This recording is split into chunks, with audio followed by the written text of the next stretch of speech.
Hello friends, welcome to stitch with classic boutique.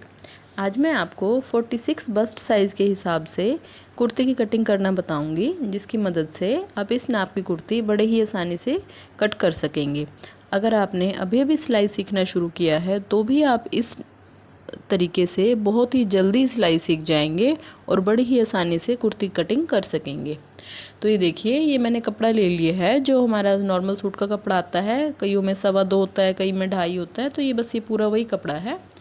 अब अभी देखिए, मैंने कपड़ा खोल लिया है और सबसे पहले हम हिप साइज़ को मेजर करेंगे। अब देखिए, जो कुर्ती बनाएंगे इसका हिप साइज़ है 48 इंच।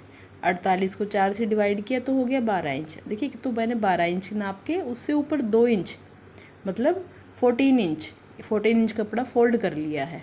ये देखिए इस तरह से, और मैं इसको पूरे कपड़े को इसी तरह से फैला लूँगी। अब मैं बिगनर्स के लिए, स्पेशली बिगनर्स के लिए बता रही हूँ कि जब भी आप इस तरह के सूट की कटिंग करें, अगर वो पूरा प्रिंटेड है तो कोई बात नहीं। अगर मान लीजिए आगे वाले हिस्से पर कोई वर्क है, कोई एम्ब्रॉयडरी है या कोई पैच वर्क बना हुआ है, तो आप सबसे पहले बैक वाला हिस्सा कट कीजिए। इससे क्या होता है कि देखिए, बैक वाला हिस्सा प्लेन होता है तो उस पर निशान लगाने में बिल्कुल आसानी रहती है, और आगे जैसे कुछ भी वर्क हो तो उसमें थोड़ी सी दिक्कत होती है। तो इसलिए मैं सबसे पहले बैक वाले हिस्से पे निशान लगाती हूँ। तो ये देखिए, मैंने 14 इंच के अनुसार बैक वाले हिस्से को इस तरह से कपड़ा फोल्ड करके फैला लिया है। और जैसे जो ये प्रिंटेड सूट होते हैं, आप सबसे ज़्यादा इसमें इसके प्रिंट का ध्यान कीजिए। जैसे फ्रंट वाला ऊपर नीचे है, मतलब पत्तियों की शेप जिस साइड है उसी तरह से बैक वाले हिस्से को भी रखिए। तो सबसे पहले हम इसकी लंबाई का निशान लगाएंगे। लंबाई इसकी तैयार करनी है हमें 42 इंच। 42 इंच में मैंने 3 इंच मार्जिन प्लस किया है और ये हो गया 45। तो ये मैंने निशान लगा दिया है 45 का। अब सबसे पहले हम ऊपर की तरफ आ जाएंगे। अब तो देखिए, नाप चाहे कोई भी हो, आप 7-7 इंच के 3 निशान लगाकर, इसलिए 7, ये एक और 7 और ये एक और 7, मीन्स चेस्ट, कमर और हिप, ये इस हिसाब से लगते हैं। ये तीनों निशानों को हम इनको सीधा कर लेंगे। और एक चीज़ का और ध्यान रखिए, अगर आप बिगनर्स हैं तो सबसे पहले जो हमारे चेस्ट साइज़, कमर और हिप साइज़ होता है, उनको आप पहले से ही 4 से डिवाइड करके रखिए। एक कॉपी पर अलग से 4 से डिवाइड कीजिए, उसको भाग कीजिए और उसको अलग से लिख लीजिए, तो उसमें आपको और भी ज़्यादा आसानी होगी। अब ये देखिए, ये मैंने तीनों निशान लगा लिए हैं, सीधे कर लिए मतलब। तो अब सबसे पहले हम आ जाएंगे ऊपर की तरफ। अब सबसे पहले हम लगाएंगे तीरे का निशान। तीरे का निशान मैं 6.5 इंच पर लगा रही हूँ, और अब इस निशान को सीधा कर लेंगे इस तरह से।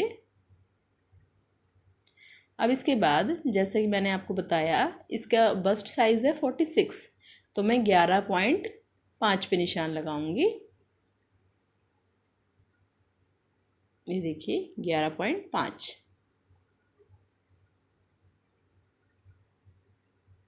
अब इसके बाद हम कमर का निशान लगाएंगे। कमर का निशान है 42, मतलब 42 तैयार करनी है हमें, तो 10.5। और हिप साइज़ लगाएंगे हम 12 इंच पर। 48 को हमने 12 से डिवाइड 4 से डिवाइड किया तो हो गया 12 इंच, तो ये 12 पे निशान लगा दिया है। अब देखिए, ये चेस्ट, कमर और हिप, ये तीनों निशान लग गए हैं। अब इन तीनों निशानों को हम सीधा कर देंगे स्केल की सहायता से, इस तरह से। और अब इसके बाद हम जो ये ऊपर मोड़ा है आर्म होल, इसकी गोलाई कर देंगे। ये देखिए, है ना कितना आसान निशान लगाना। और जो ये मतलब हिप साइज से आगे 2 इंच हमने एक्स्ट्रा लिया था पहले से ही, तो ये हम इसी को हम सीधा करके मार्जिन के लिए रख लेंगे इस तरह से। ये हमारा फोल्ड करने के काम आएगा कपड़ा। अब हम फिटिंग में भी मार्जिन का निशान लगा देंगे, और बस अब इसके बाद इसकी कटिंग कर देंगे। कटिंग हमेशा मार्जिन वाले निशान पे कीजिए, इस तरह से। ऐसे करके हम इसको नीचे तक कट कर देंगे। तो ये देखिए फ्रेंड्स, अब ये हमारे बैक वाले हिस्से की तो कटिंग हो गई है। अब इसके बाद हम करेंगे फ्रंट वाले हिस्से की कटिंग। अब इस कपड़े को, बाकी कपड़े को फैला लेंगे।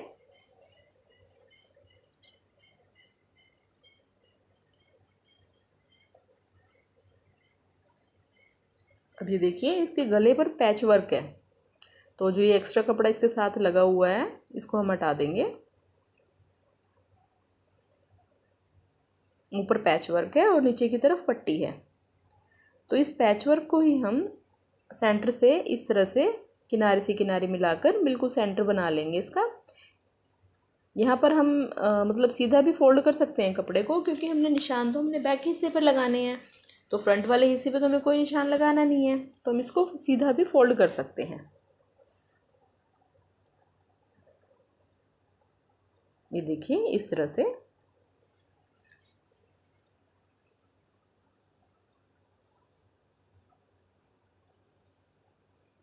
अब इसके ऊपर जो हमने बैक वाला हिस्सा कट किया है ना, वो रखेंगे इसके ऊपर। पहले कपड़े को अच्छे से सीधा कर लेंगे और फिर इसके ऊपर बैक वाले हिस्से को रख देंगे।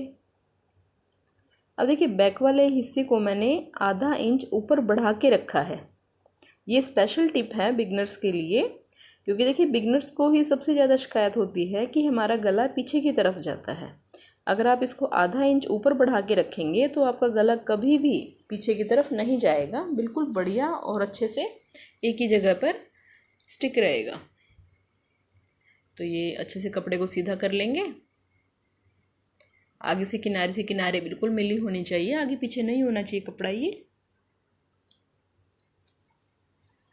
और बस इसको इसी तरह से इसकी कटिंग कर देंगे। तो ये देखिए ये हमारे फ्रंट और बैक दोनों इससे कटिंग हो गई है। अब इसके बाद हम जो बाकी बचा हुआ कपड़ा है वो लेंगे, उसे हम बाजू निकालेंगे। अब देखिए बाजू की लंबाई मुझे 3 इंच तैयार करनी है, तो 3 इंच प्लस 2 इंच, ये मैंने 5 इंच की लंबाई में पट्टी ले ली है।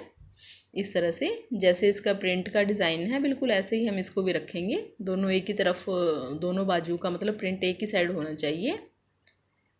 अब इसको इस तरह से फोल्ड करके, अगर आपका बाजू के लिए कपड़ा कम रह रहा है तो हम उसमें जोड़ लगाएंगे। बाजू का कपड़ा मतलब पूरा होना बहुत ज़रूरी है।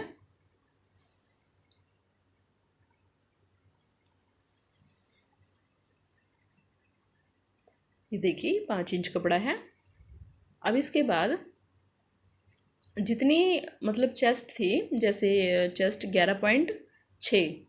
5, तो 11.5 अगर नहीं है तो कम से कम 11 इंच की तो इस तरह से हमारा फोल्ड जरूर आना चाहिए। यहाँ पर हम 3 इंच का निशान लगाएंगे और इसकी इस तरह से गोलाई कर देंगे बाजू के आर्म होल यहाँ से,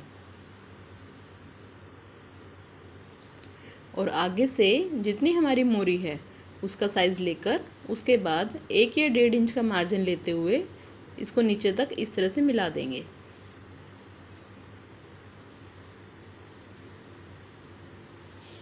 और बस इन चारों पीसेस को कट कर देंगे।